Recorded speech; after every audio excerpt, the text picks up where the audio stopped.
আসসালামু আলাইকুম। তো এখানে আমাদেরকে বলেছে 100 কেজি ভরের এক ব্যক্তি 20 কেজি আম মাথায় নিয়ে 9.8 মিনিটে 100 মিটার উচ্চতা একটি পাহাড়ে আরোহণ করে ওই ব্যক্তির ক্ষমতা কত? এখানে কি হচ্ছে বেসিক্যালি, এখানে হচ্ছে 100 কেজি ভরের ভরের এক ব্যক্তি, এটা আমি যদি মাটি চিন্তা করি তাহলে 100 কেজি ভরের এক ব্যক্তি সে কি করছে, তার সাথে আম নিয়ে সে 100 মিটার উঁচু একটা পাহাড়ের মধ্যে সে উঠছে।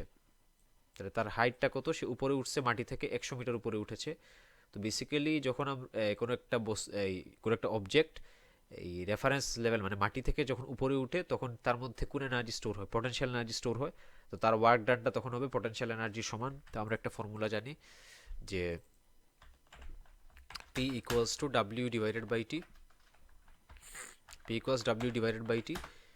তো এখান থেকে আমি বলে ফেলতে পারি হচ্ছে mgh ডিভাইডেড বাই টি। তো এখান থেকে আমি জাস্ট ভ্যালু বসাই দিব। তো আমার এখান তো ভ্যালু সবগুলোই দেওয়া আছে। এম এর ভ্যালু কিন্তু এখন শুধু এই আমার ব্যক্তি কিন্তু উঠছে না, ব্যক্তির সাথে কিন্তু আম উঠছে। তাহলে 100 + 20 120 কেজি হবে কিন্তু এম, এটা খেয়াল রাখতে হবে। আর জিতো 9.8 কতটুকু উপরে উঠছে, 100 / t কত সময় লাগছে, তার 9.8 মিনিট কিন্তু দেওয়া আছে। তাহলে অবশ্যই আমাকে মিনিটটাকে সেকেন্ডে নেওয়া লাগবে, তাই না? এটা আমাদেরকে খেয়াল রাখতে হবে। 9.8 টাইমস 60।